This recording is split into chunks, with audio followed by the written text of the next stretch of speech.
Told you to sing something, God damn it! Now sing something. Aren't we demanding? Hi, how are We you? are You still look- childs of God. Oh, fuck off. You still look like you're in a fishbowl, by the way, Kimball. I know, it's new camera. New camera. It is a new camera. So how you guys been the last, month and a half, 2 months? You know. Got through the summer without killing anybody that we know of. Well, our parents are alive, aren't they? I was gonna say, I feel like if there's any place to get away with murder, St. George, Utah is probably the best one. Well, you tried your best, didn't you, COVID boy? Tried to kill your old elderly grandparents. You I want to told win him- that bet. I was gonna say, I told him I'd take him out someday. Take them out. And it's not like I knowingly came home with COVID.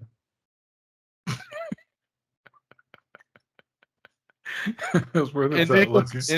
In my after defense, putting out all your friends' assholes, this should have been apparent. Isn't that how you get COVID?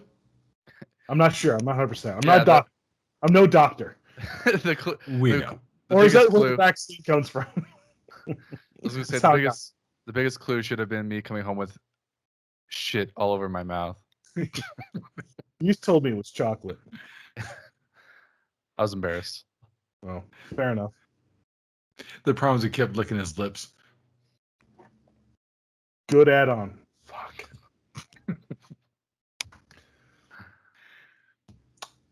But besides that, anything else? Anything? I mean, I got a girlfriend, I guess.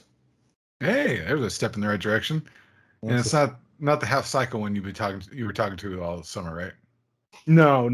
Because like when I first saw her when I got back, it was like, you know, if you've been texting somebody consistently every day for 3 months, it shouldn't be awkward when you finally meet. Shouldn't be. And not only was it super awkward, it was like I felt like I was working. I felt like I was on the clock.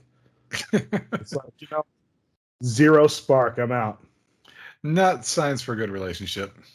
Yeah. Then like 2 days later, I bumped into a friend at lunch, and it was an old. Sorry, go ahead. What? I was Oh just no, saying, I crashed to lunch, and my friend was eating lunch with this other person, and we've known each other for a couple years now, but we just kind of hit it off. And Cool. I really like. I really like her. Coolness. And I have a bank appointment tomorrow. Hopefully, the loan starts, and we're gonna get that house. I've been looking Nice. at a house. Trying to get closer to my kids because they cannot stand living with the ex. So I'm trying to get them 1 week on, 1 week off, so they have less time with the crazy. I'm gonna edit myself there for legal reasons. Whore! All right. I'm sorry. Talking about legal reasons. Remember way back when we talked about Bill Cosby? Should I close my camera for this one, or? No, that's okay. Okay. Remember we talked about Bill Cosby had announced a comedy tour. He had to cancel it because his people were afraid he'd say something that would affect his ongoing legal case. Can I read to you? Oh, sorry. Go ahead. I was gonna say it's not funny, or it's okay. I was just gonna ask a dumb question. Can I read to you an aggressive haiku? Yes. So wish I had my intro music. Sorry. I gotta get center. I gotta learn. I gotta learn how to play pan flute myself for this. Wet feet in the dark. He is deep tonguing them. Then says, "Hey, hey, hey!"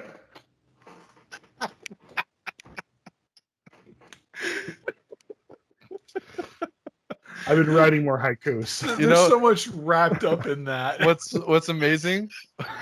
What's amazing about that is the Bill Cosby laugh made your camera go out of focus. That's how aggressive it was. Yep. I had to go all in on that one. Oh, that's awesome. What I have more, but I'll pepper him. I'll pepper him in. Yeah, good. I was Sorry, gonna ask, I even made myself cry because I'm such an idiot. Oh, all right. His case is like totally done, right? Like he's completely. Well, he's been exonerated because of Technicality. technicality. It was a pure technicality. They should have put a bigger cup underneath to catch. That's what I hear. There's obviously still legal issues going on, whether it's specifically about them trying to get him back in jail or lawsuits from the family. Which I was is gonna why say there's definitely civil suits going on, right? Yeah. Which is why his people said, Yeah. "Nah, don't tour because you'll talk about it." They're trying to take they're trying to take him out OJ style. Yeah. And they're gonna wait for Cosby to steal some of his old jerseys back, and I think that's how they're gonna get back in jail. Were they jerseys from the Cosby Show or just sweaters? Yes. Well, yeah, just somebody has all his crazy sweaters. And just gonna go steal the sweaters back, steal all his Rohypnol and his Quaaludes, you know. Roofie magic. So, unfortunately, because it has been so long since we've podcasted, unfortunately, I do have some Tiger King updates. Oh, I'm excited. I already know. Season 2. Season 2. That was going to be the final one. Yep, they've announced season 2 is in the works. November 17th. It's done. It's got a date. It's in the can. November 17th, and it's supposed to be as crazy as the first. I'm super excited. I'm tempted if we should record ourselves our commentary watching it. I think it'd be hard. Well, I guess Netflix doesn't have Watch Party. That's the one nice thing about Prime Video because they have Watch Party. Oh, okay. So I thought there's an app you could do it, but I didn't know there's a specific platform that does it. I know. I'm going to. There's somebody on Twitch that we every Saturday night he watches a movie and we just kind of all watch it together. I'm going to see if there's a way we could put that together. I think that would be very funny, to say the least. That was painful. Right. But just words are hard, especially if you do a podcast. Just be prepared to stop a lot. I'm going to be like, okay, pump the brakes. We got to talk about this. Oh yeah. So the first Tiger King update I had was the Tiger King quote unquote star Eric Cowie died at 53 in New York City. He was this is hard to say with the cast. He's an angel. He's an angel now. He was the biggest white trash of them all. He was the nicest one there. Oh, he was, no doubt. He was the only person you didn't hate their absolute guts by the end. Oh yeah, and of course, I don't know. The chick who got her arm taken off. Please. She identifies as a guy, so she does. It's he. Oh, he. It's not she. It's he. Well, it's been over a year since I've seen the show, so. Well, fuck you for not being. Sorry, I was going to go into my. You were so close to pulling that off. Their pronouns matter more than anything you could ever be. There. I said it. Well, if I would have known, I would have called him a he. Finally. And when Joe Exotic found out that Eric Cowie had died, and he was also one of the ones that ratted Joe Exotic out for the hit, Joe Exotic shockingly has no sympathy over the sudden death of the hard-drinking zookeeper. Did he really, though? Was like a person? No, what he talked about was the mishandling of animals, not about the hit. Because most of that trial was about the animal handling. That's true. That's right. Tiger. He didn't go in there and talk about the hit for hire because he had nothing to do with it. The fact that he testified against Joe at all. He is Joe's Judas, as it were. Yes. Ridiculous. So when we were waiting for Jeremy to hook up here on to start the recording, Hyrum started commenting about Christmas. You had a Christmas Carol reference there? I had an idea for retelling of a Christmas Carol. You can't laugh yet. It's going to ruin it. So, Jeremy, I'm going to pitch this to you, okay? So, like, you act like your high-rolling, affluent Hollywood producer who's not behind bars. I was going to say, should I get my 17-year-old girlfriend to come out for this? Or you haven't masturbated into any potted plants yet. Okay. But you're trying to make it, and you got a lot of money, okay? And I'm best friends with Kevin Spacey. You got it. Go ahead.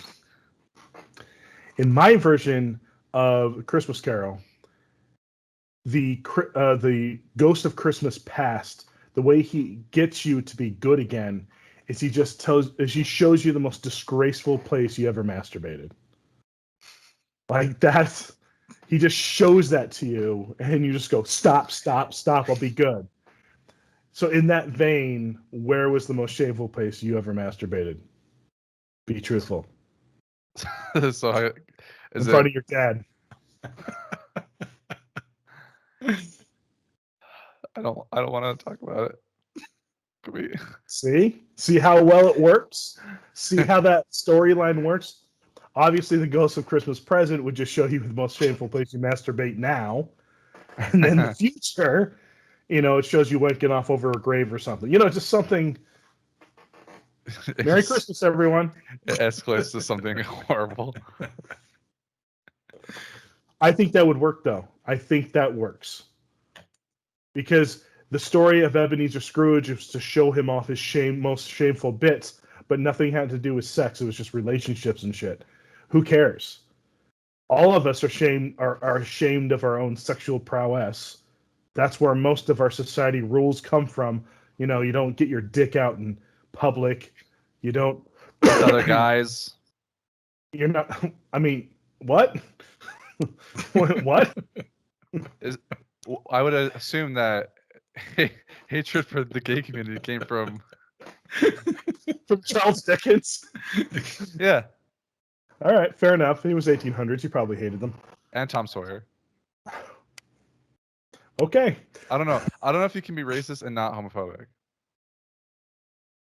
Yeah, no, I think they're part and parcel. I think it's just like one begets the other kind of thing. Yeah, sorry, that was just assuming that Tom Sawyer was a You're homophobe. thinking of Huckleberry Finn, not Tom Sawyer. Who? Oh, sorry. Who wasn't Tom Sawyer the author? You mean Mark Twain? You fucking. Oh.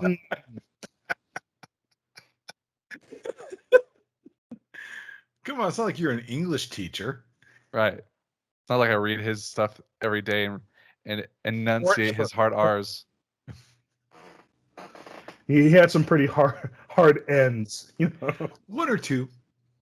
You mean the entire book of Huckleberry Finn? Every page. Yeah. Every page. It was succinct to the time. All right, here's another haiku. It's not about race. I was gonna say, does this one have an N-word? I don't have one of those yet. It's coming. Struggling to breathe. Stares my oldest enemy. Morbidly obese.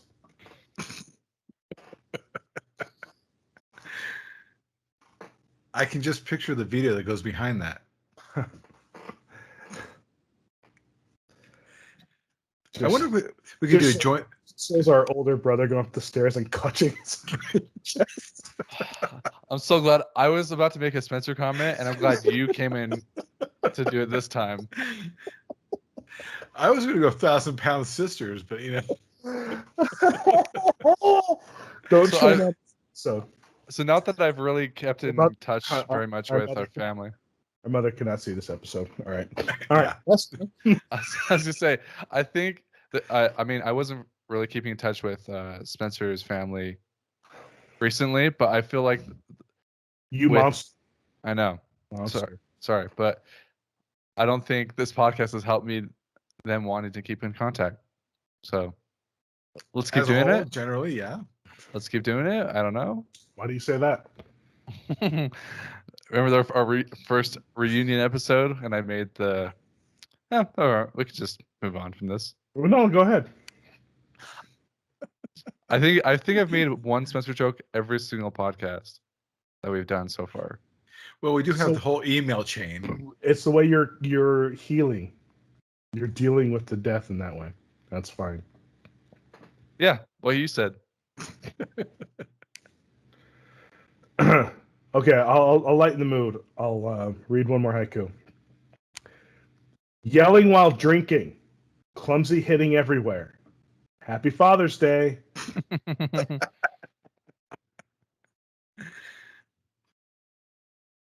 Nice. That was about my last Father's Day. That's a Father's Day card right there. Yeah, it could be. Very much well could be. So Wait. I do want to. I've said this one before, but it's probably my most favorite because it's the most brutal one I've ever written. She doesn't want me. No wish to be my mother. I was only 12. That was just, again, wrapped, the whole storyline wrapped in that. Yeah, because that one's true. Because that's a true one. Yes. That's why that one's so sad. On a happier note, What's the point? Jeremy made me aware of the upcoming Bruce Campbell Bruce Fest. Oh yeah, I saw that. Well, I started looking through. It's like what, Tucson, Arizona, or something? No, it's in Colorado. Makes more sense. And they have showings of all his films with him there. You can do meet and greets, all that.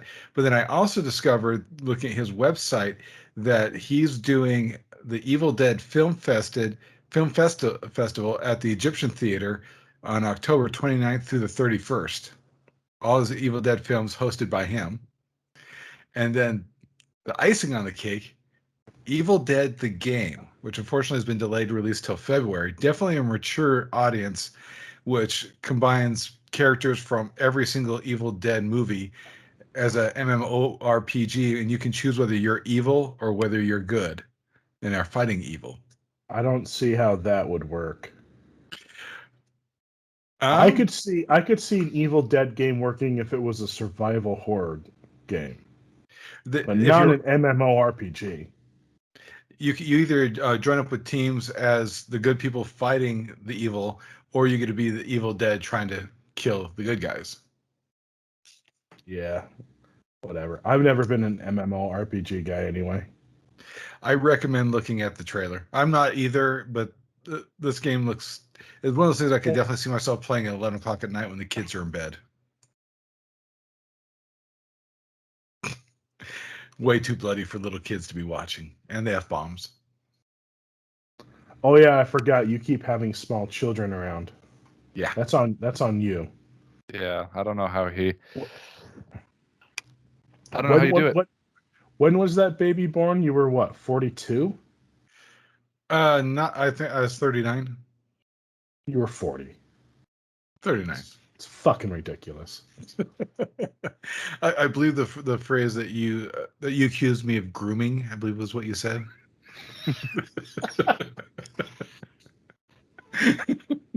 And after not seeing him for a couple of years and going back this last summer, 100% right. You're making him into this little creepy mini-me version of yourself.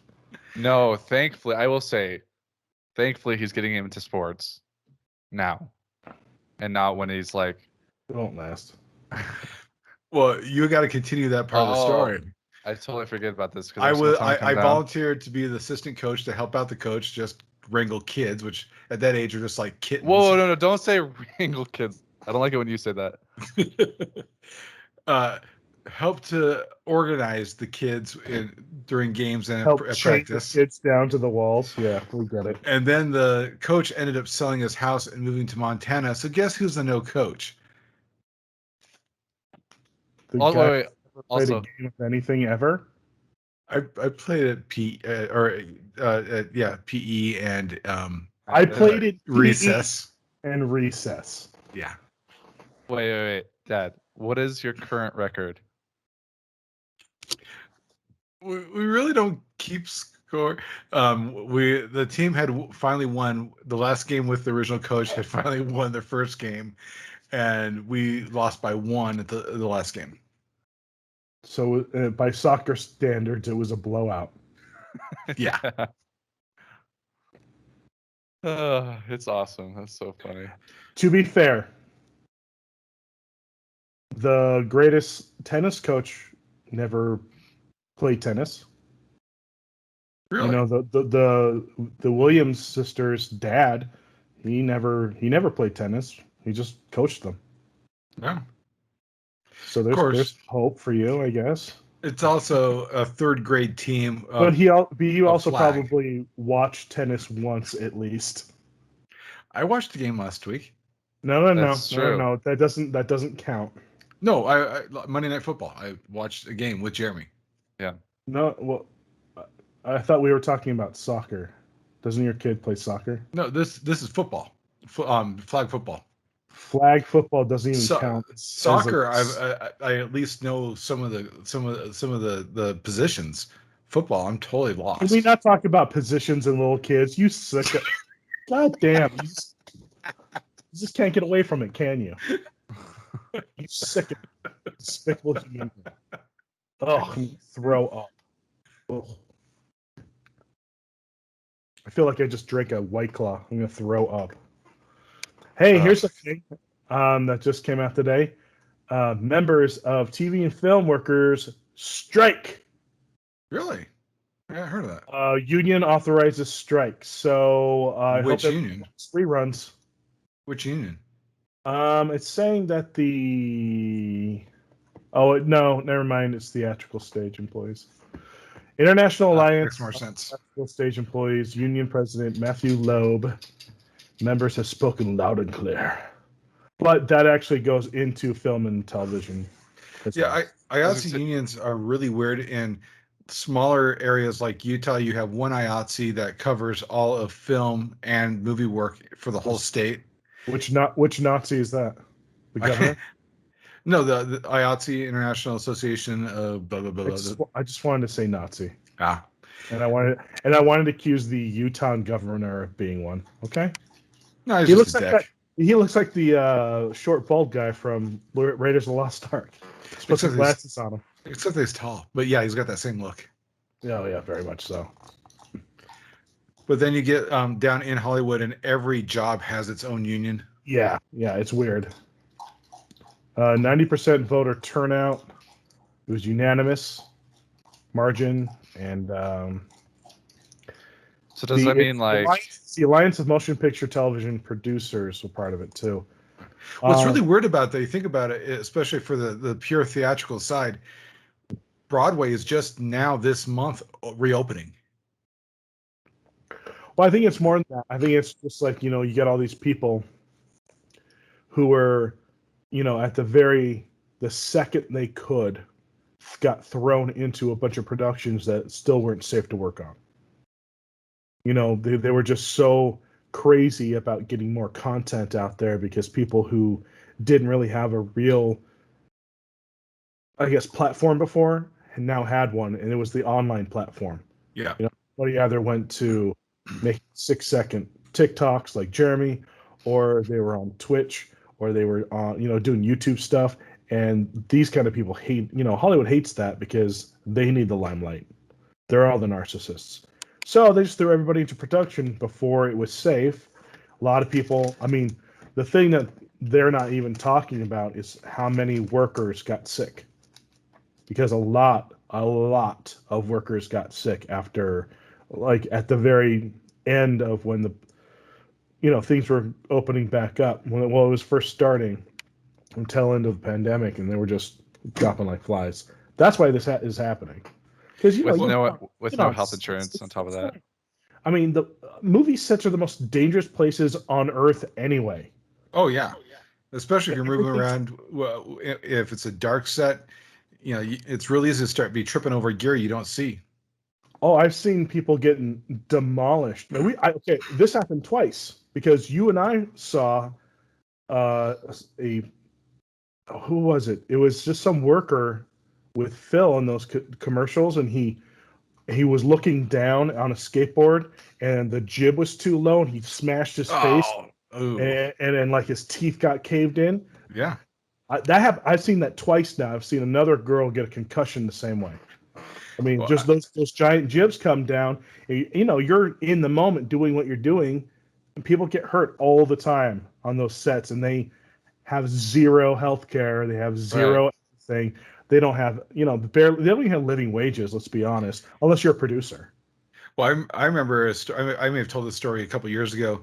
I was talking to a grip, and he was telling me they just hired this guy that wasn't quite smart enough to be doing the job. Basically, as someone who knew nothing about film and film equipment, and they're having. I was about to say, how smart do you have to be a fucking grip?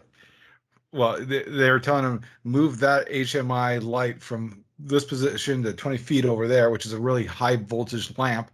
And they told him, turn off the power, unhook the wire, then move the whole rig. And he just jumped to unhooking the wire, unhooked it, and as it came across, it just created a huge arc because of the voltage and blew him 30 feet back. And he walked away and he was done.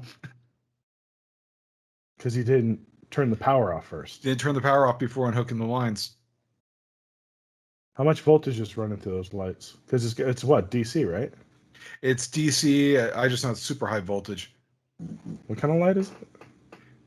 The heliarcs, or no, it wouldn't be heliarc. The HMI 4Ks. Look at Milton Richardson. Yeah. Gotcha. Yeah, these big bastards. Of course, they're not used a whole lot anymore because everything's moving to LED because it uses much less power and you don't kill people, and you can have better control over the light, the tones, the color tones. Oh yeah, and they're just so much more bright too. They're getting there. The problem is that they've had for a long time is being able to focus the light of LEDs. That's why spots like ellipsoidals, they're only really coming into the technology wise in the last 3 years. Right. Inside baseball. Well, it's a 4,000 watt light, so yeah, that's a little bit. Yeah. 4,000 watts. It's just trying to do a little bit of math in my head. And it doesn't work because my head doesn't work. So guess what 90s film is slated for being remade? Super Mario Brothers. That one and The Bodyguard. Oh, Whitney good. Houston. Yeah, another Bodyguard. Okay, I was making sure. Anyway, that's 33 amps. That's definitely going to kill you. Who's the star? Oh my. Let's see if they listed. You know how many amps it takes to stop your heart? 10. AC or DC? AC. 15. 0.02. Voltage doesn't kill you. Amperage kills you. Anyway. Yep. Who's going to play it? Rihanna? Or maybe Cardi B? They're going to probably get some person like that to do it. It's going to be terrible. Because they're such good actresses. Did you see the cast for Mario Brothers? I saw some of it. I didn't see all of it. Well, Chris Pratt is your lead. Yeah, I heard that. Yes. And I'm guessing none of the original cast got called back. Hoskins is dead, bro. Yep. And so is Dennis Hopper. People shit on that movie, but it's so good. For what it is, it's a very fun rendition of it. See, and it looks like they're just in the writing phase of The Bodyguard. They're not in casting yet. I saw a meme on Twitter 2 days ago it was basically saying like 2022 is 4 months away, and there's people like me that still hasn't processed the year of 2020 and the whole pandemic. And of course, there's 600,000 plus reasons why the 2020 and the pandemic was fucking awful. But the festival that the people were trying to put on for the Mario Brother film was that the reason why it didn't happen was COVID? Or am I thinking, okay. Yeah, so that's a code cancel. That's a complete tragedy because I would have definitely flown out for that. Oh, they're still going to try in the future. So guess who they're bringing in? Okay, go ahead. I got the cast here. Okay.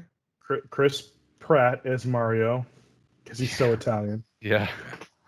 Anya Taylor-Joy as Princess Peach, and I didn't know who that was, so I Googled her, and I got 3 words for you. Fetal alcohol syndrome.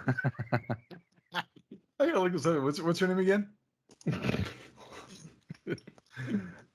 Charlie Day as Luigi. He's got kind of a silly voice. I could see it. Who's playing Daisy again? Daisy? No, yeah. Princess Peach. Oh, Peach, sorry. Anya Taylor-Joy. Fetal alcohol.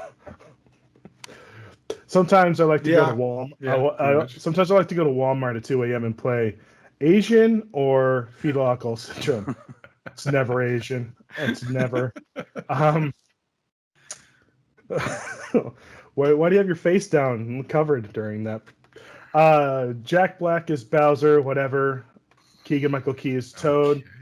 Seth Rogen is Donkey Kong because apparently he lives in that universe now. Gonna be interesting script.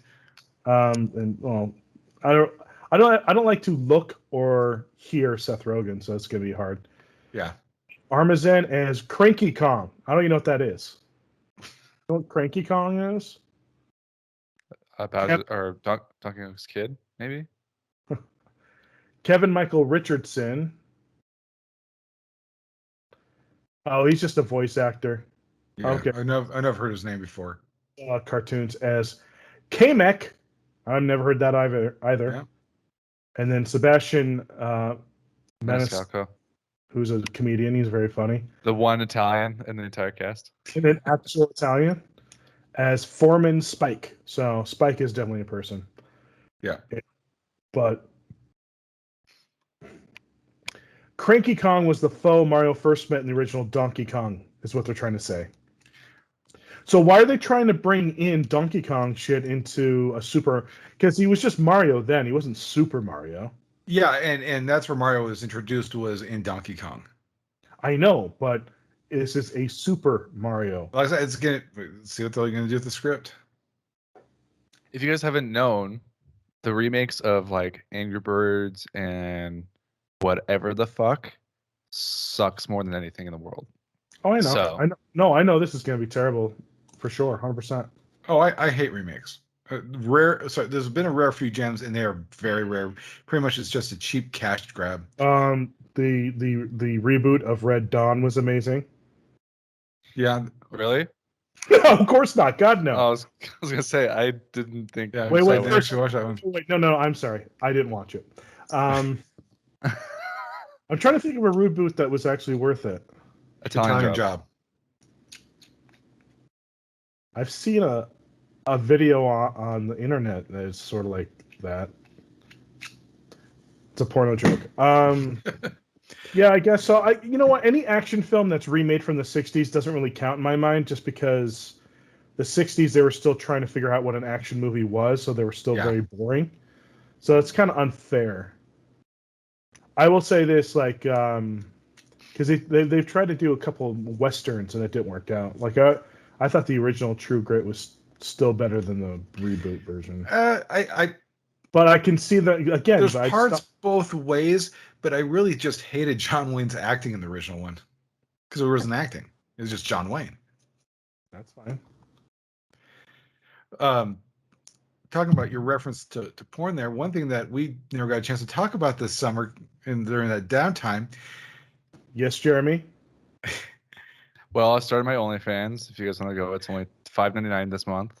Well, that's what I was going to go at. Is OnlyFans no longer allows porn? No. They stopped. They got such a backlash from that because the entire. Since that's what they were created for.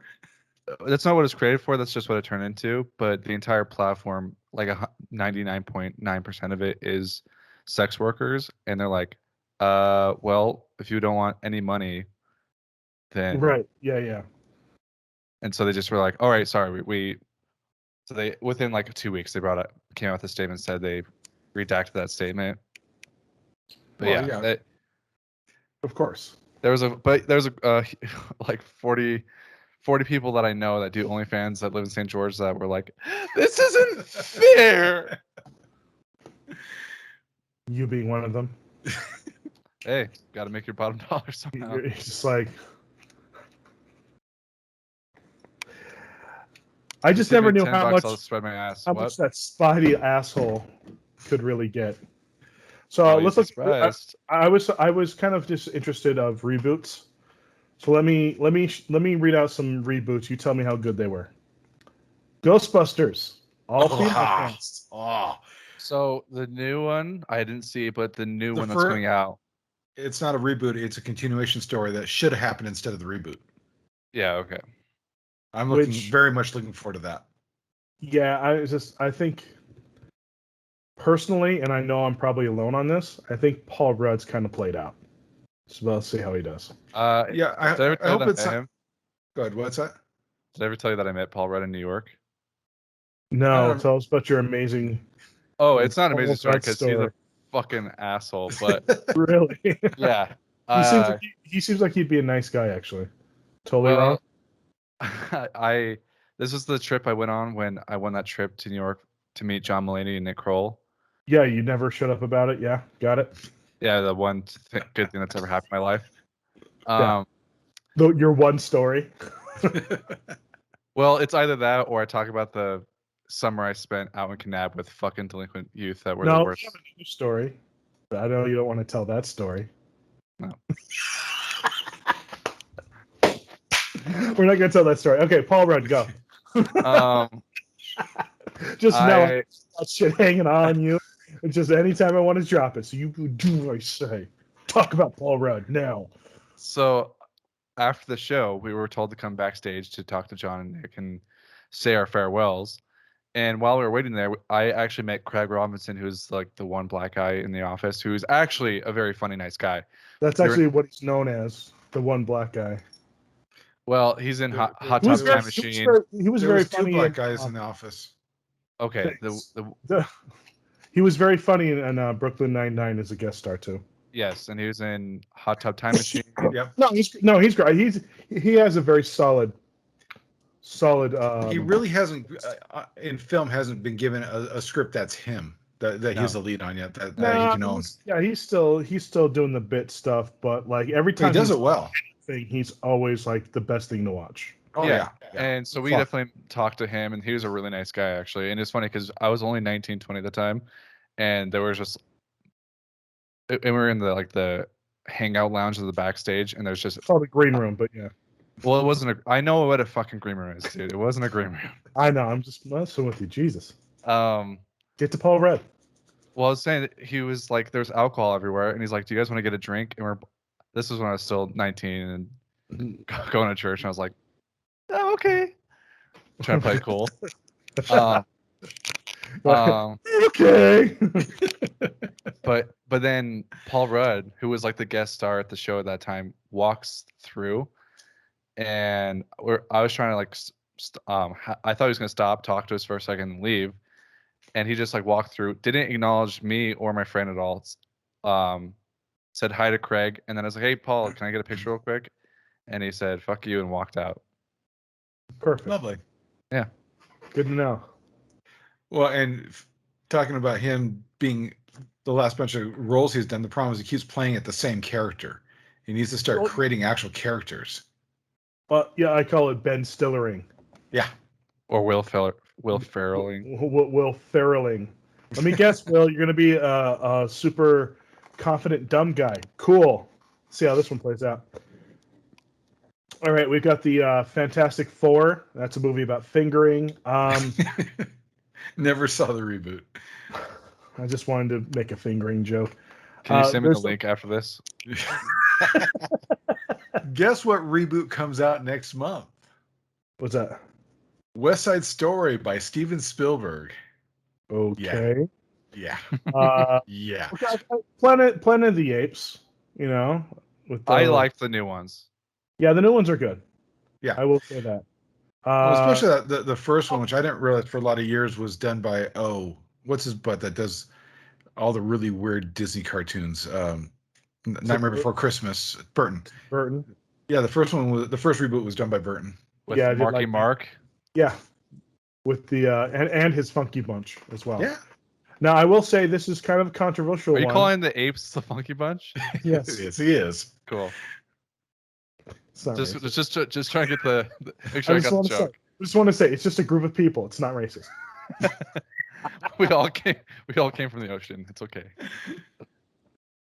The Evil Dead reboot with the female lead. Yeah, I liked it. I'm gonna tell you what, I really liked it. I think there's some probably diehard fans that really did not like it, but I think they did a very good job. What they did was they turned a cult classic into an actual horror movie.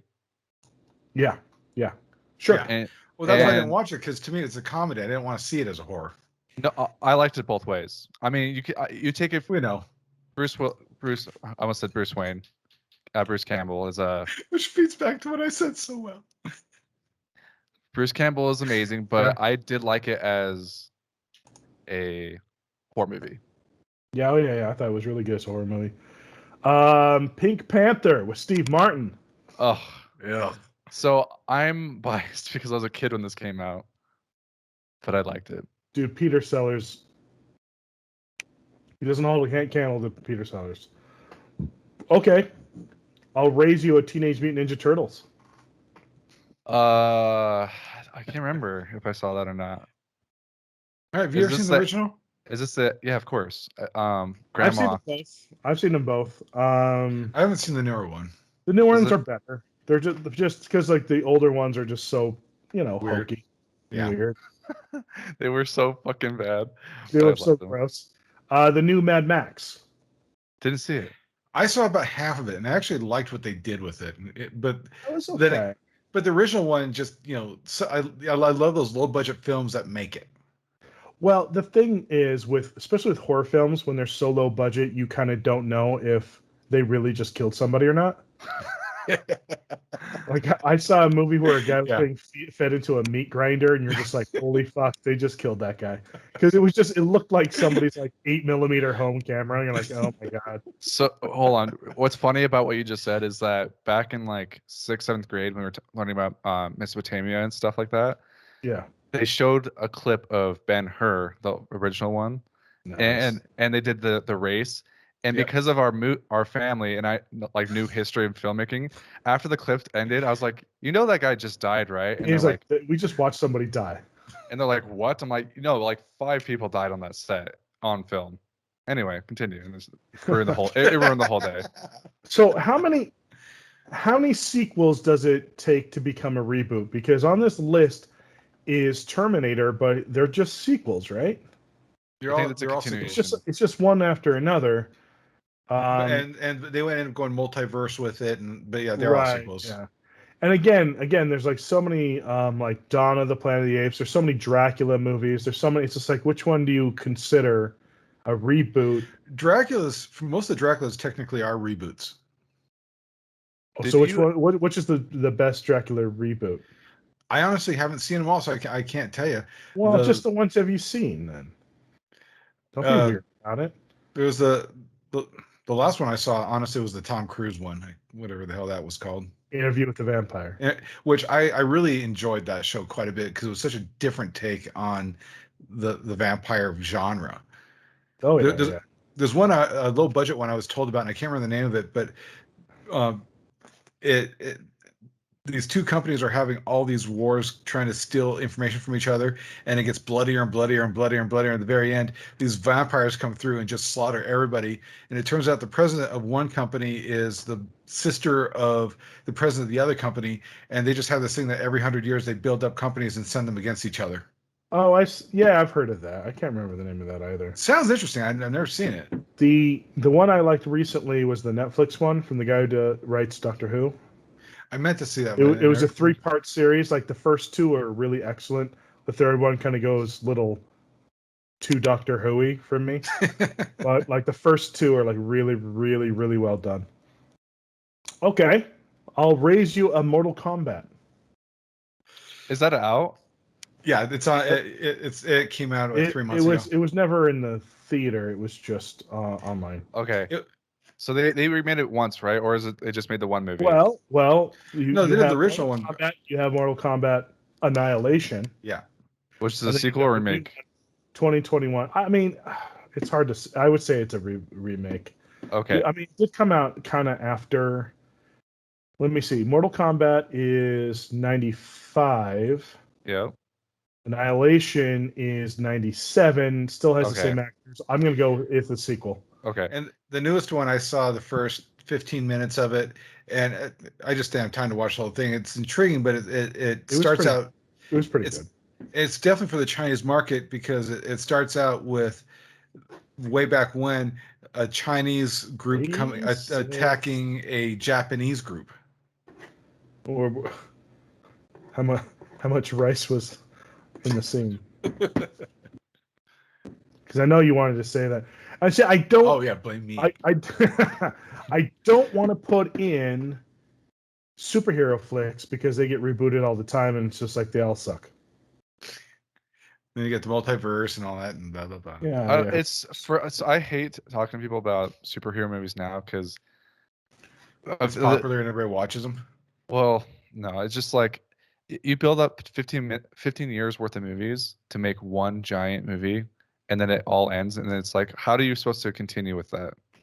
Yeah. I will say though, and the other one too is horror films because they keep rebooting the Friday the 13th, Freddy Krueger, but the latest Halloweens have been good. The one Halloween about to come seems- out where they actually allowed Jamie Lee Curtis to age, that looks fascinating to me. Yeah, so it's almost like, trust me, there were some bad Halloweens. Rob Yeah. Zombie. You didn't like that one? Where was it as a kid? Zombie is just an overrated. No, it was good, but I'm just saying, like, anytime that you get Rob Zombie's name on a horror film, people see it and they think it's good because it's Rob Zombie, but he's really not that good of a storyteller. Yeah. It's House of a Thousand Corpses sucks. He's really good at visually telling something, Yes. but the actual story has no substance, and that's kind of what I'm missing.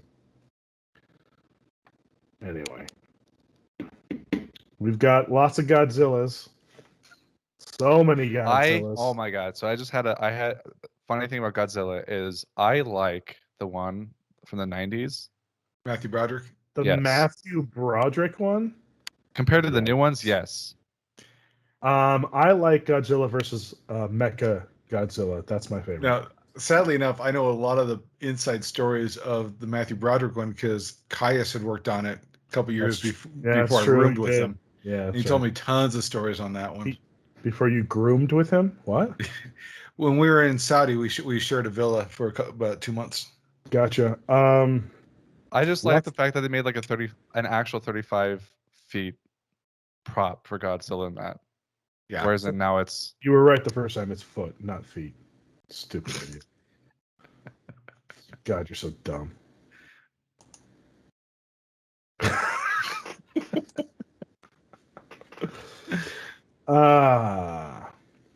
Okay. These are the reboots that I don't like because they're not true reboots. Which is I'm going to tell you the origin story of the thing, like the Oz, Great and Powerful, with James Franco, was it? Yeah. Yeah. It was James I don't Franco. like that. I don't like that. Or Cruella. I don't need to know their origin story. It's boring. It's not even. It's like, how's that interesting to anybody? but that's with Angelina Jolie. I did find the Cruella movie engaging. I did. I bet you did. Who is the best Superman? That's a tough call.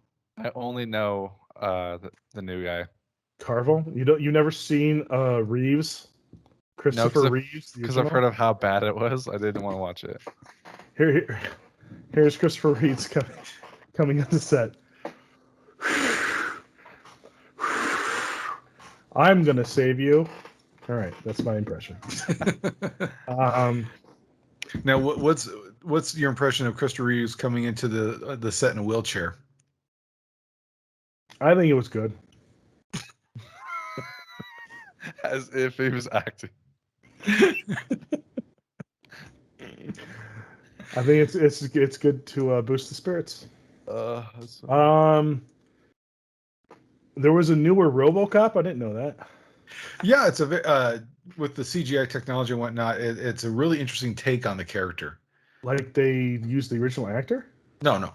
It's new actor, but okay. just the look of it and the feel of it, it was obviously so much less clunky than the earlier rotoscoping. Yeah, but isn't that kind of like its charm? It is though, because I still really love the original one, especially the end battle scene and all that. Yeah. Police brutality, even in the future. Yeah. Hey, I'd buy that for $1. Oh my God! Shut up. And there's like a million Star Treks. Star Trek is just one of those dumb things that won't die. You know? Now I got to give them credit. I discovered a cartoon series. They're now in their second series called Lower Decks. That's an actual comedy making fun of Star Trek, talking about the guys that are lower level officers and up and coming officers. I got it. No, it's really funny stuff. Bit Okay, nerdy for most guys. So what's worse, reboots or remakes? Uh, And what's the difference? yeah. So what's the difference? Well, okay. So I would Is a- say, I think what is it, can I guess? okay, yes, you can guess. A remake is a retelling of the original script or improvements, and a reboot is kind of like its own take on It- That's how I would say it. So like the live action Disney flicks, right? Like Beauty and the Beast, reboots. Aladdin. I would say those are remakes. They're using the same songs and stuff. Like I every didn't see time, the new Lion King though. So I like don't know. when they do like the Les Miserables, every time they redo that, it's like and they're singing and shit. That's a remake of the original production. It's not really a reboot, unless in the reboot, Jean-Paul Jean starts getting a gun out and starts, an AK-47, starts shooting everybody up for fucking bread or some shit. John Von John, played by Rambo. And another interesting thing is when you talk about like horror flicks, you got The Ring. Originally, the Japanese version, amazing. The American version, not so good. But you know who's got the market on horror right now is Korea. Koreans. Yes. The best. Been watching Squid Game? In fact, I haven't yet. I haven't watched it either, but I did hear an episode, and it's so good. there is a Korean ISP that is suing Netflix because of the bandwidth usage from people in Korea watching it. That makes sense. It's really good, though. I've heard, so that's what I was going to bring. I was actually bringing up Squid Game because it's on track to be the most popular show on Netflix ever. Yeah. And what was that before was Tiger King. And so what I'm hoping is that Tiger King will never be again, because I'm over it. Season 2, baby. I know. I'm saying I don't think it's gonna. I think it's not gonna go as well. It's not going to, because we're not locked down and begging for content. Yeah, right. And Squid Game is actually intriguing. I disagree with both of you. Fuck you. I think because we are forced to engage, we are all now emotionally tied. There is that. Because everyone watched the entire thing. They're going to want to go on. It's not going to be as big as Squid Game, but I'm just saying it's not going to. I guess it also depends on what additional do they have to add to the story that we don't know. That's what I'm thinking is what could have happened that wasn't in the news, because he's been in prison the entire time. It's everything around the new owners and them losing the zoo. There's a story to be told there. And finding like, I don't know more if they bodies. actually found bodies, but they've been talking about maybe finding bodies on the premises. You know who's actually got some pretty good content there? Original stuff is Hulu's been coming out with a lot of good stuff too. I agree. I've been watching that Steve Martin Short show. I haven't seen it. That's the Only Murders in the Building. It's about these true crime buffs who get a murder in their own building, so they start investigating it and make a podcast and stuff. It's really, really good. It sounds. I was hesitant because I'm like an 80-year-old fucking Steve Martin. Like, how's he gonna make me laugh? But he does. Still good Steve Martin. You still got it. Yeah. Selena Gomez is in it. What are you gonna do? Yeah. But it was perfect timing for Latin month, appreciation month. So sorry, on the topic of reboots, real quick. Dune is about to come out. Are either of you excited to see Dune? I am so looking forward to that, because visually what they've done with that on the trailers looks absolutely astounding. And if you haven't read the book, the original Dune's hard to get through. The actual original one, when they re-released it on VHS, they had to add voiceover to fill in the audience what's going on, because some people haven't read it and it's not real clear some of the transitions, why what is happening in that world is happening. And so it really needed a reboot. Never seen or read anything, and I don't give a fuck. Well, I got I want to let you know about another reboot coming up. To me, Dune and Blade Runner might as well be the same thing. That's how little I know about both those fucking franchises. In fact, seen Blade? What's Blade's sick, dude. When someone says Dune to me, half the time I think they're talking about Blade Runner, and vice versa. I don't know, and I don't care. I can't remember what the bit is from, but someone going, "I love Blade, dude." I remember hearing that once, and I just can't stop. Like the Wesley Snipes Blade. Yeah. Hey, Ryan Reynolds is in one of those too. You're talking to the wrong dude for that. Ryan Reynolds has only done one good thing, and it was Deadpool. That's it. Everything else sucks. I thought you were gonna say his wife's name, but yeah, go ahead. No, Blake Lively. Not on my top 10 women of all time. No, thank you. So another reboot that's been announced, but it's actually been conceptualized since 2014, is a new Babylon 5 reboot, and being developed by the original creator Michael Starzniak, or however you say his last name. Who gives a shit? Yeah. So that was entirely catered for you, apparently. There's actually obviously it's no. It leads to the nerdy. He'd only get excited if there was a fucking Deep Space Nine reboot. I actually like Babylon 5 a whole lot more than Deep Space Nine. Oh, no one gives a shit. Spencer was the Deep Space Nine fanatic. And may he rest in peace with that franchise. He's on the other side, holding on to the wheels. And I've got an update for you, Jeremy. This last weekend. Yeah, my birthday's next week. Thanks. No, last weekend. I know. What? You know what? What? I don't even know what either of you saying. Eminem has opened up a new restaurant in Detroit called Mom's Spaghetti Restaurant. Yeah, and it has vegan meatballs. Everybody fucking knows that. And I heard it's absolutely disgusting. So it's like his music. Well, it's like his mom really made it. Well, he throws up in that song, so I would imagine the spaghetti can't be great. But what were you saying, Jeremy? Oh, it's my birthday next week. So? Well, all right. Hey, it's nice talking to you guys. How old are you going to be? So, sorry, excuse me. How old are you going to be, Jeremy? Well, I'm going to be 25. Might as well end it now. I bet you I have a haiku for that. About 25 or suicide. A little bit of column A, a little bit of column B. So this last season was the lowest record low ratings for SNL ever. So to help boost this season, guess who they're bringing on as a guest host? Kim Kardashian. Oh, I saw that. Yeah, it was very... That's a desperate move if I've ever heard of one. All right, here we go. This one's for Jeremy. Here's a haiku. Abyss isn't real. The dark doesn't consume me as I'm bleeding out.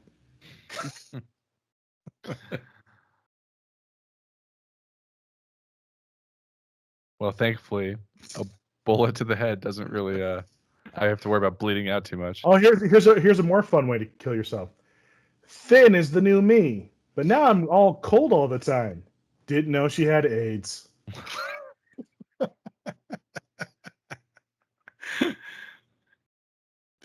You know, on those lines, Fantastic Beasts and Where to Find Them Part 3 release date has been announced for next summer. The wind in my hair. The crosswalk that's full of kids is now red asphalt.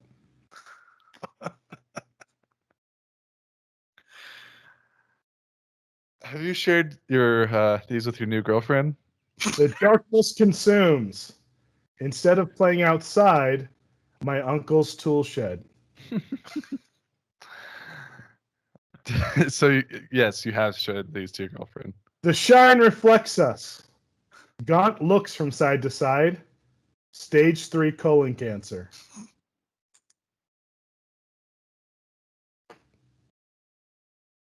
You're a happy guy.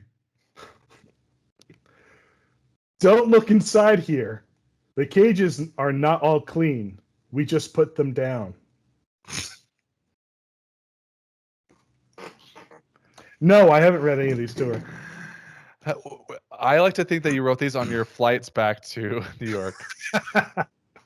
I'm gonna wait till I get about to 120. I'm gonna see if I can get them published. So, how were your flights back, by the way? Trying to remember. I just remember getting texts from you, and you're like, "How the fuck do you do this every single day of your life?" Oh, because it's horrific. You're just sitting there with a bunch of fucking fat, awful people. I think the only bad part was I had some pretty gnarly layaways, a couple hours each. So Vegas to Chicago, Buffalo. Yeah, Vegas to Chicago, and Chicago was a 3.5 hour wait. It was brutal. The Chicago layover is brutal when you're there at 5 a.m. during winter snowstorm. That place is just freezing in the winter. Luckily, one, it was the summer, and two, it was when everything was open. But it was right at like normal dinner time, so every single place was just Slammed. lines. So Yeah. And overpriced. oh my god, overpriced. Well, it's an airport. No need to punish them. They're all awful sinners. So the gun tells me. Oh, wow. That's a great... That would be an interesting show. A guy that has schizophrenia and the only person that he has communication with is his own pistol. All right, well, let's action on that. So did you hear they're going to do a live action Rick and Morty?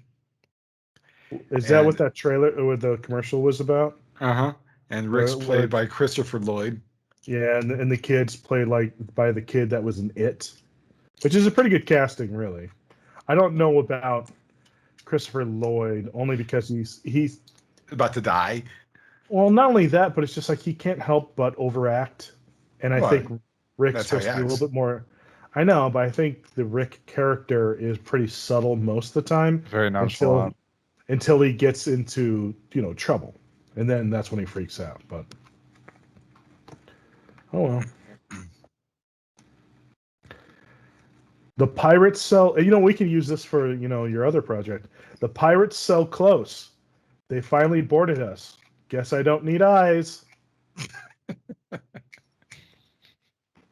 I don't know how that person wrote that haiku, but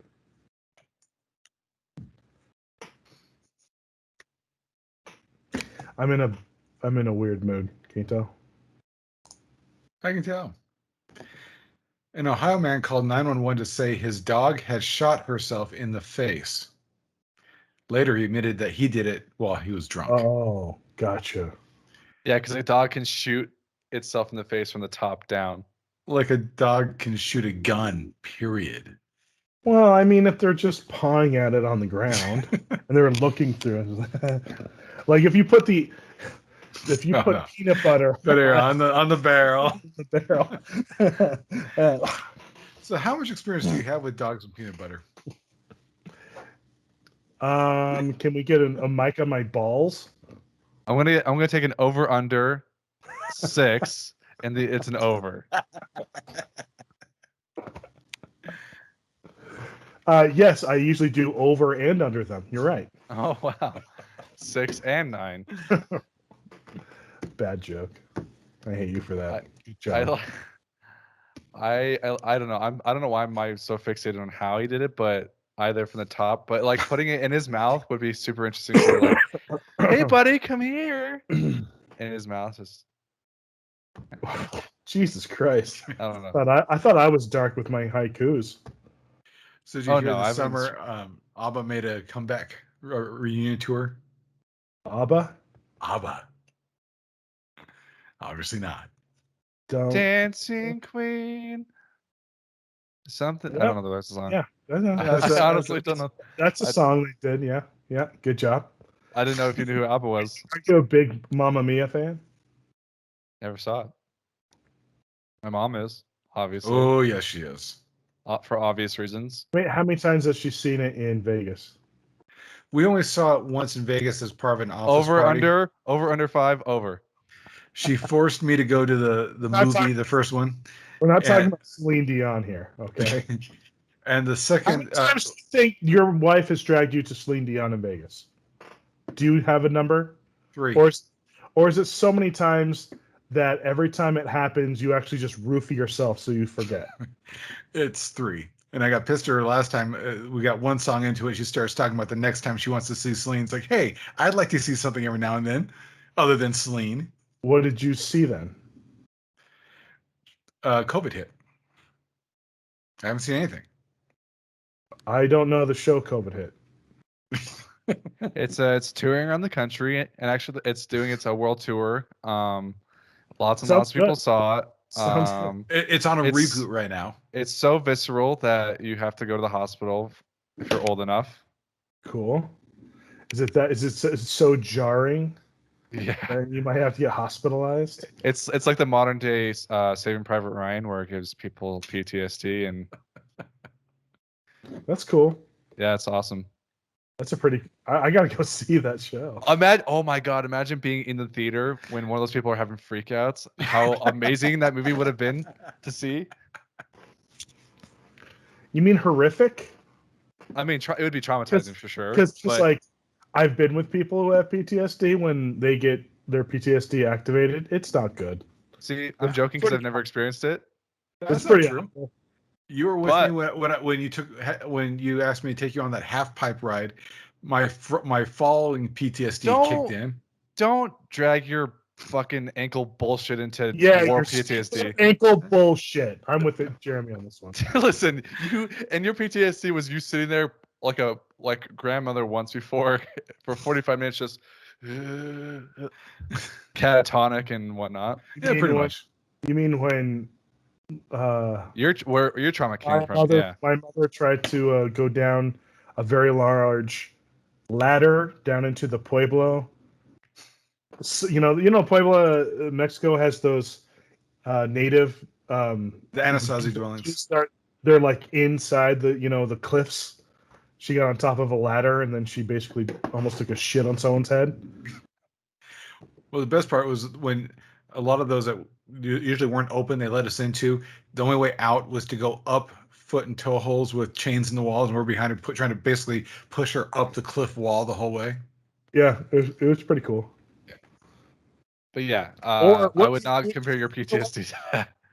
I would say that your PTSD for your foot is as weak and as trivial as you watching a giant spider in the theater during Lord of the Rings. Like, it's that level of bullshit. Well, see, that was a combination of both the spiders and they were on a cliff. Right. You're a baby. Spider. I'm Singular. talking down to your PTSD. Oh, I know. And here's the great news. Here's the best news about that. I got into grad school for social work. I'm such a good counselor. I so want to be able to get tapes of some of your earlier counseling work. Well, actually, when it comes to that stuff, I'm actually quite serious. It's just calling you a child and a baby that I like doing. Of course you do. I would never sit you down and try to analyze anybody in my family. It would be a very bad thing. In many ways. But Hyrum and I do it in private, so it's fine. And sometimes we talk about the therapy. Oh, that reminds me of a news report I saw earlier this summer. A woman is banned from the Belgian zoo because of her close relationship with a chimp she blows kisses to through the plexiglass wall is deemed unhealthy for the ape. Pump the brakes. Why did that remind you of a story about an ape? Psychology work. I don't know how, but that story disturbs me more than the Cincinnati Zoo.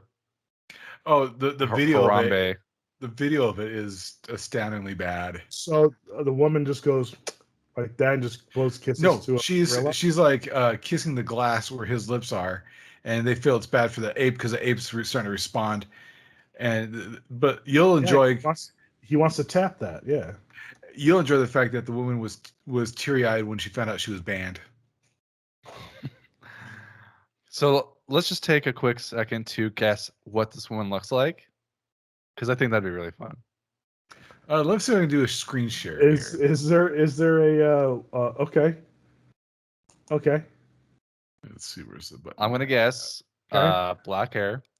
On the more Tread circle. lightly. Tread lightly. She's gonna be. I'm not gonna say the weight, but it's gonna be 8,000 pounds. Oh wow! Not. It's this woman here. I was not expecting that. I was thinking of like an obese trailer trash. To be fair. It was the chick with the red hair, right? Yep. Yes. Yeah. Okay. Whoa. Wow, she's lonely. That's really. I kind of really wanted to have it be like a really gnarly, like really grimy looking Biker chick. trailer trash. Yeah. Like just like Someone who worked for Joe Exotic. Yeah. Somebody has to work Joe Exotic, not wants to, but has to. Who mix. They can't find a room anywhere else. Exactly. So they're gonna go get one of those trailers out in the boondocks. Question: did anyone notice or care that David Lee Roth retired? I didn't know he had. He is officially retired. How did you not know that? You're the one who's his fan. No, I'm not. What are you talking about? Well, honestly, I realized I needed to reassess my view of everything. I had seen part of the live showing on Jimmy Kimmel when they were getting ready to do the reunion tour, which pissed me off because you're gonna hate me for this. Found out that Mike Anthony, their bass player, who'd been through everything with them, found out the week before they're going on a tour from MTV News that he'd been replaced by Eddie Van Halen's kid. So I was pissed about that. And then I was watching the stage work, and I thought that David Lee Roth was running out of breath and going, this is just pathetic. I didn't find out till earlier this year what happened. He does a thing with spinning the mic stander, and he's done it for years, like it's a staff. He had hit himself in the nose and broke his nose, and he was dealing with that bleeding everywhere in the middle of the song. So he actually went backstage, had it retaped, his nose taped up, and came back out and redid the song. And I didn't know any of that till like a year ago, like 3 months before Eddie died. And now you feel really shitty because you're a shitty person. Not really, because I was still. I thought it was complete shit what they did to Mike Anthony. The plus side is he got together with Hagar, and they created the band Chickenfoot. All right. Metal Christian. Yeah, we can stop talking about it. It's fine. The second you brought up Hagar, I was out. I'm out. Because you're not a Van Hagar fan, you're a Van Halen fan. I'm a nothing fan because you idiots, you and the older brother. Now I'm not going to say anything bad about him, but played all that shit. Space Nine fanatic. They were such fanatics about. Okay, there's a few bands that I could never listen to ever. Van Halen, Rush. Oh my God, Rush. Primus. No, actually, I didn't get into Primus until after high school. I was gonna say Motley Crue, but I was more Spencer than you. Yeah. Guns N' Roses. Yeah. Gross. You're all. I will say my favorite Guns N' Roses thing though is like the reunion tours when they're all fat and gross now and they're trying to run around stage. So like David Lee Roth, and it's like Axl Rose trying to sing, what's that stupid song with the Paradise City? Paradise City. Is that what it is? It's called Paradise City. What's the stupid song with the Paradise City? The name of what you just said, you fucking mongoloid. I don't know what it's called. Even I knew that. Take me down to Paradise City. Yeah, so it's Paradise City. But is it Paradise City or City of Paradise? And who cares? And like he's running to the mic, he's just like, and he can't do anything. I love those videos the most because it makes me so happy. That's how I feel when I watch Paul McCartney now. So, dude, Paul McCartney needs to die. Okay. I'm 'Cause, glad like- you're not. I thought you were about to defend him, and I was like, I don't know why you're so hypocritical right now. Like Hulu has a documentary on him right now, and I Does it started include watching. the wife beating? That was John Lennon, No, McCartney too. and was McCartney. It was probably all of them. There's That happens with that much acid. four dudes from the '60s. What are you gonna do? But no, it's just sort of like here's McCartney now doing stuff. It's like who gives a shit? Who cares? No one cares. No. And it's time for him to go. I think he's a robot. I came up with a conspiracy theory. I'm going to talk about it now. I got to get over here. There are no abortions in the United States of America. There are women who have what they think are abortions, but then the government. Why are you covering your face? Just getting something on my eye. The government takes the aborted babies and harvests them, and they grow up. They harvest them till they're born, and then they grow up, and they are a perfect killing machines for the CIA. I was gonna say batteries for the Sentinels. So all the secret battles that are fought and won around the world are fought by the aborted fetuses of America. Aborted feces. Yeah, well, they think they're aborted, but they're just saved, harvest, born, and then from childhood on, basically Jason Bourne until they're ready to go out and fight. So how does the new Texas law feed into all that? Well, that's why I'm mad at Texas. I mean, now we're not going to win any of our secret wars. Texas. So basically, Texas is trying to separate from the CIA. You know, Texas is one of those places that hates everything about federal government, and that's the problem. That is true. Bunch of goddamn libertarians. That's what's wrong with Texas. They're trying to take away our ability to have secret wars, and I'm not for it. We need abortion. Texas, we need abortion. We need our secret child soldiers. I'm afraid that QAnon's gonna get wind of this. No, that you're gonna have a mental breakdown once, and we'll just find you in the street of Buffalo screaming, "Abortion's not real! We're gonna lose the wars." You'll become a homeless Alex Jones. Why? No, because Alex Jones has proven you can be that crazy, and with the right platform, and make a lot. Hey, you're just against gay frogs. I'm so against gay frogs. I don't know. I still think Sandy Hook's fake. Unfortunate. I can't believe he actually came out and said that. He just lost a lawsuit against him, the libel lawsuit. As he should have for that one. Yeah, he's a psycho. He's a total psycho. As a comedian, I think he could be funny, but unfortunately, he has too many dumb people that listen to him and believe everything he says. I would say my favorite conspiracy theory about Alex Jones is he's just the not dead Bill Hicks. Bill Hicks faked his death and is doing this character Alex Jones, which would be great if that were real. Well, and the good advantage to Alex Jones in the timing of everything is if you had a decent impersonation of Larry Flint, you can now revive it as Alex Jones. Larry, that's my Norm McDonald version. Oh, speaking of, we haven't talked since. Yeah, we haven't talked about Norm. R.I.P. to the great. The greatest of the greats. It's unfortunate that no one my age really knows of Norm McDonald, and because not to suck dick here, thanks to Hyrum, my love for comedy has just been a really good origin of who to listen to from the beginning, and I got to see Norm live at a young age, which a lot of people my age don't even know who Norm is. Yeah, we went to the Orleans, I believe it was. Yeah, so I went with you, and I also took my dad for. Yeah. How old were you when I took you? I know you couldn't drink yet. So I was had to have been 17, 18, because I was 16 I was 17 when we saw Jeselnik. Oh yeah, and you were all worried like they wouldn't let you in the theater. Like I'm like, they're not gonna card you. Yeah. But no, it was at the Orleans, and I was probably 18, 19 when I saw Okay. Norm.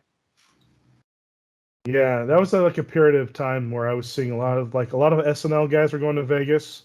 Yeah, you So saw like, the guy from from England. I forget his name. The guy with the crazy hair from Weekend Update. huh? He's the guy. He has like the insane fashion. I have no idea who you're talking about. Shit. No, I said like I saw Dana Carvey and Dennis Miller Yeah. and Norm Macdonald and David Spade. And, I mean, I saw all the SNL alum. Yeah, and David Spade's been hitting the Orleans a lot lately. Yeah, he's I want to go down and see him. he's solid. He surprised me because I didn't have a huge expectations for him, but he was pretty solid. But yeah, we saw But Norm. he's very David Spade. Yeah. It's like you have to like David Spade to go on and go. You know what I'm saying? Yeah. He's not for everyone, but I mean, yeah, it's just sort of like I think I don't ever like use Twitter anymore, but I did go on Twitter just to say how did Artie Lang outlive Norm Macdonald? It's almost like that was Norm's last joke that Artie Lang is still alive. And what was that one that you retweeted, Jeremy? That I ended up retweeting was dying of cancer with nobody knowing is such a Norm Macdonald thing to do. That's what Excellent, Justin Just like, yeah. which is so. I mean, and I said basically the same thing to you guys I mean, in a for different 9 phrase. years. 9 Which- years. And I know. remember the last couple of years when it seems like his show and his podcast and stuff, I was thinking, man, he's looking really old. And I realized it was the cancer. Yeah, it was chemo probably. Yeah. Because when he was doing Norm Macdonald live, he was pretty chunky, and then he lost a lot of weight really fast. Yep. And then if you watch his Netflix show, he's really gaunt. Well, and he was scheduled to do some stage work next month. Oh yeah, I don't think he was planning his death, Yeah. but yeah, that's totally blows, man. Yeah, it's funny because even now when I go see live comedy, there's really no one that was so so capturing than him. It's hard to explain because no. like It's hard to explain because it was just this one guy on stage. I've been to comedy shows where you could ignore the person on stage, like literally, whether it be the opener or even the main act. I've seen a few main acts that you're just like, okay, whatever. This. In fact, you know what that happened to me when I saw Amy Schumer. It was like, okay, we get it, Amy. All right, your vagina, we got it. But but it was almost like you could not ignore Norm when he was on stage. It was just like there was no looking away. Well, one of the things that he did when on the show Jeremy and I saw, which is just one of the shtick things which he's done on and off his whole career, is he had a cigarette in one hand, a lighter in the other, and every now and then act like he was about to light it, but would never light it, never flick the lighter, just to keep. And Rob Schneider talked about this. It was just one of those things to keep the audience on edge, wondering when he was going to light the damn cigarette. I think about that all the time, actually. He did that. He did that with water a lot too. Like opening it and about to, but then closing it. I mean, just like what are you doing? It was always just to keep the audience on edge, which is brilliant. It's amazing. Yeah, I've never seen anyone do it, and when I saw him do that, I was like, holy shit, it's amazing. And I will say this because I've been doing a lot more open mics recently, so I feel like I've made an in with the local Salt Lake crowd now. I'm friends with a bunch of them now, and I went golfing with one of them the day after he died, and so basically, us playing golf for 4 hours was us just exchanging like our favorite like Norm bits and stories, and it's never recorded because he must have done it before, right after a special taping, but it was when my dad and I saw him, and he went on for like the first 10 minutes of how he went to this bookstore in Las Vegas. And he walked into the store and he was trying to find this one book that Donald Trump just released. And he went up to the Mexican owner and he's like, hey, I'm looking for this Donald Trump book. He just released. It's about immigration and him building the wall. And the book owner goes to him and says, what the fuck did you just say to me? And he's like, I know, and like he's not a super popular guy right now. I'm really intrigued in reading the book about immigration and the wall. And he just keeps going on and on, and finally the book owner's like, hey man, get the fuck out of here. And Norm goes, oh, that's right, that's what it was called. And it was just like, it's just this long drawn out. He's the only person I know that will make you so uncomfortable with how long he's drawing out what he's trying to get to until he hits you out of nowhere with the punchline. And you're like, oh my God. He just doesn't care about sitting in silence and awkwardness for as long as possible. I always heard, like, he was telling somebody his approach to comedy was he knows his setup and he knows his punchline, but he doesn't know how he's getting to his punchline. Like, he can set it up, and then he'll just kind of wander for a bit. Well, I saw and how do you do that? Like, as a comedian, that's what's so like crazy about it. Well, because I don't know if it's the same for you, but I'm so nervous about getting to the punchline where I'm like, I have to keep my wording so clean and tight and perfect. Well, I think there's too many, and I think that's a new guy thing, because I used to do it too when I was doing it. That you are afraid of silence. Like, if there's not laughter anytime you're not speaking, you're bombing. But that's not true, and that's what Norm had a clear essence of. Yeah, totally. Not being afraid of that silence. The day after he died, I saw a clip after he'd been fired from SNL on a very early version of the Dennis Miller Show, where he does this 9-minute build-up to what's essentially a cock joke. Yeah. And at the end, Dennis Miller's on the floor and calls him out and said, you know, it shows that this is total inside baseball, but it shows your commitment to the art that you will spend 9 minutes building up to a cock joke. The fact that you will actually go through that process. Well, that should have been Dennis Miller live when he had his HBO show, right? Yeah. I think that's what it was. And it's a hilarious joke. Absolutely. My favorite Norm story that I heard from somebody, it wasn't even like from Norm, it's somebody kind of like on the outskirts. So he does this corporate gig, and there's 3 other comedians there, and they're just like, they're 10-minute guys. They're just starting, right? But they get to perform with Norm, and it's great for them. So Norm's just like, do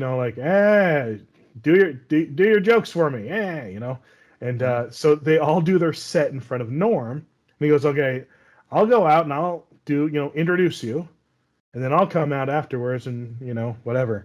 So Norm goes out, does each of their 10-minute sets. And all of them are like, what the fuck? Why would he fucking do this to us?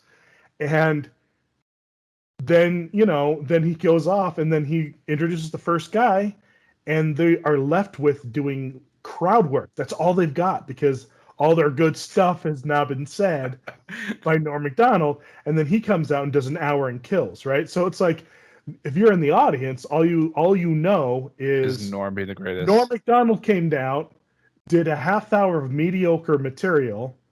3 guys came out and were terrible, and then Norman came out again, and it was amazing.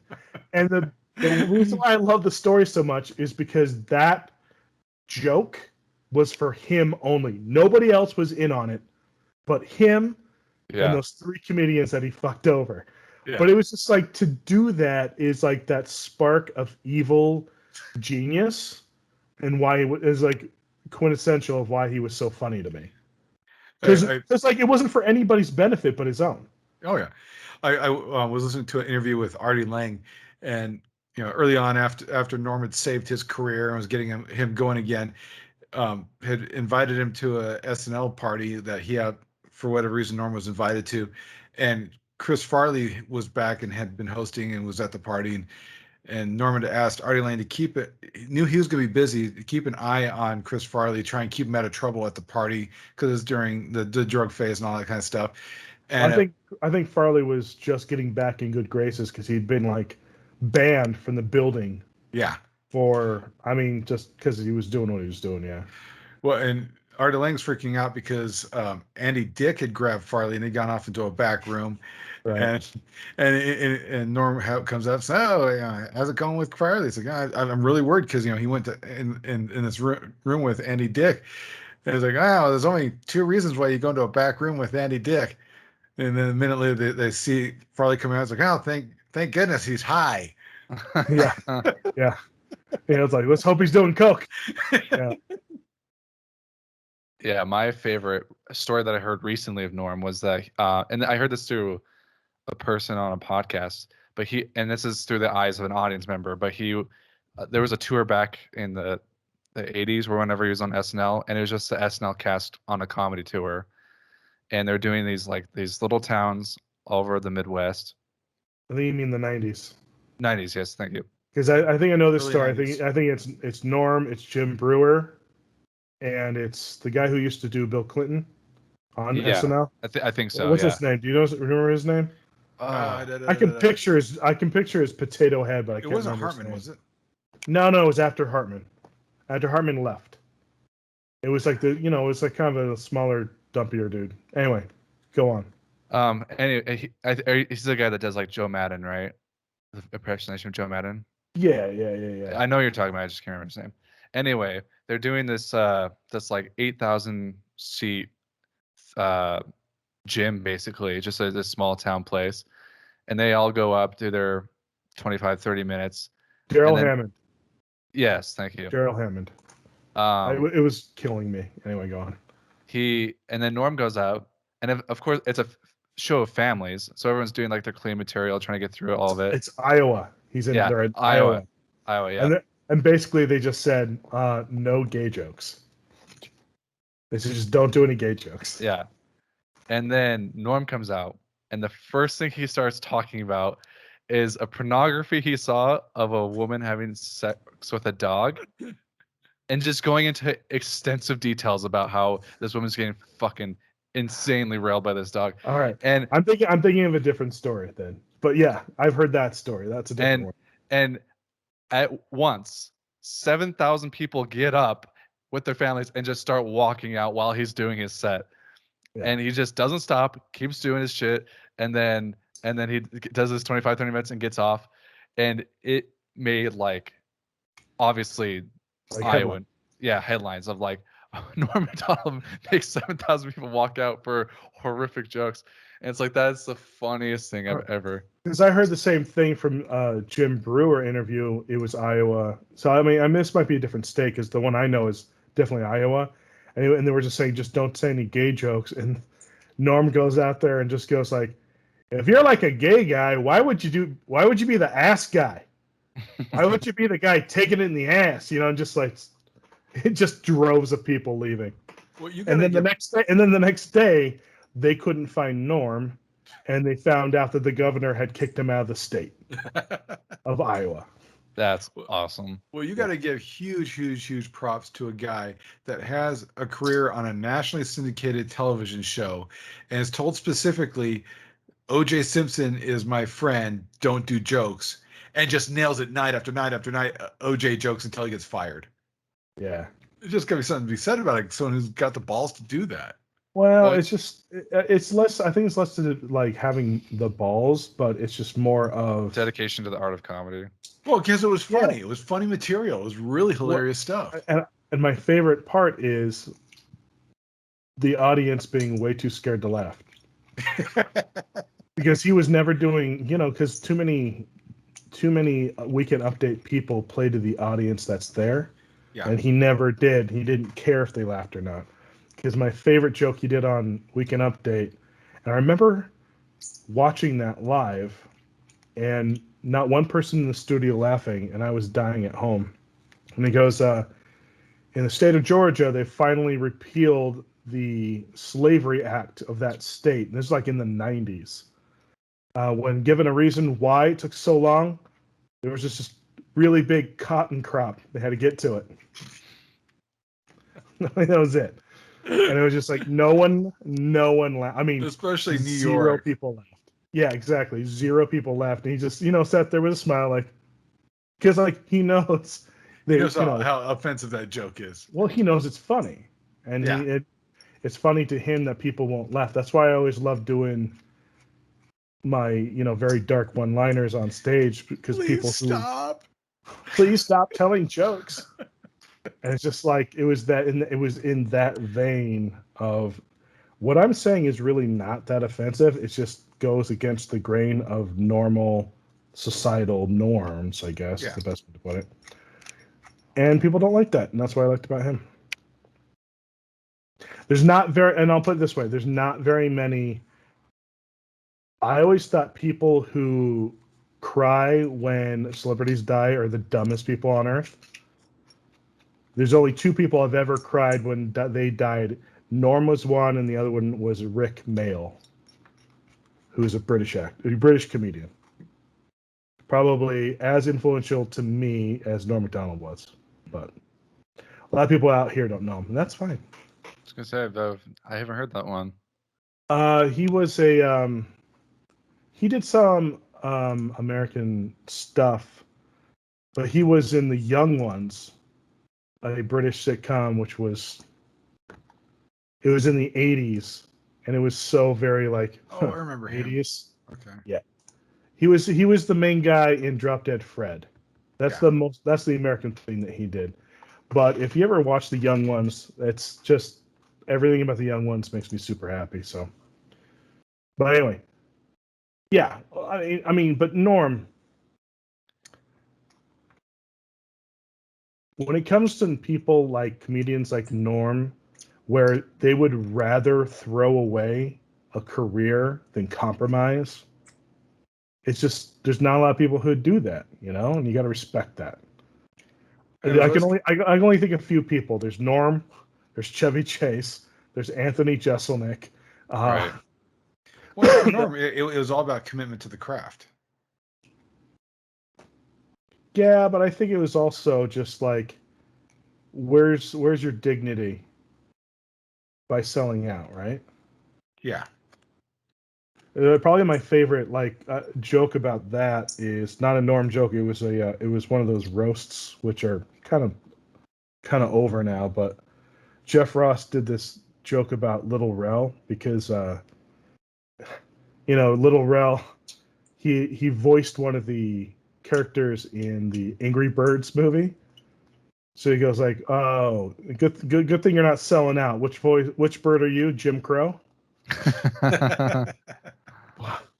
But it's just like it's that mentality, Like, how many people are considered comedians who've never been funny? Yeah. I mean, never been funny. Oh, I just heard of a Norm story recently. It was when he was hosting. He was on Saturday Night Live. Matthew Perry from Friends came on, and it was Harvey Weinstein was in a meeting with Lorne Michaels, and he was saying, "Oh, Matthew Perry is such a genius. He's such a comedic, this genius." And Norm looks at him and goes, "Like, can he do math or something?"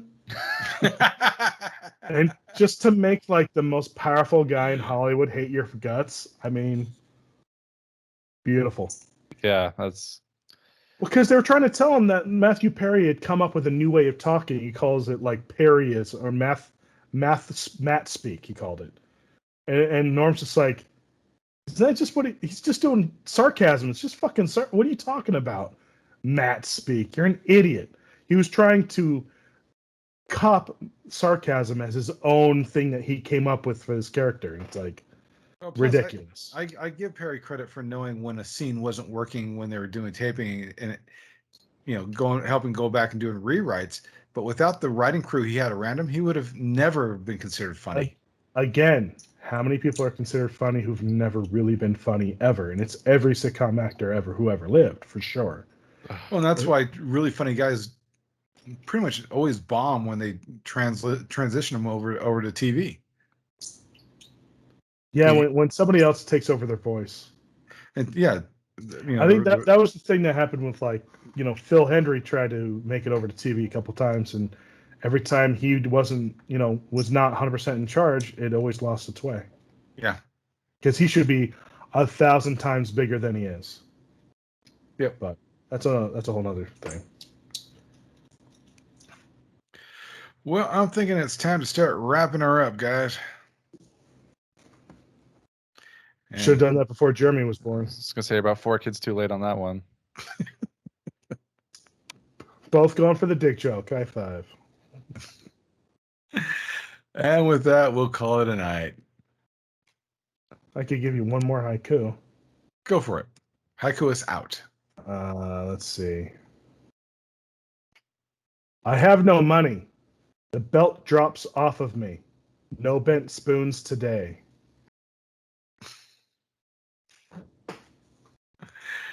You're a cheery lad. Heroin jokes. Okay, fine. I'll do this one instead. I think of past loves. Then I'm pulled back from it as I bone my dad.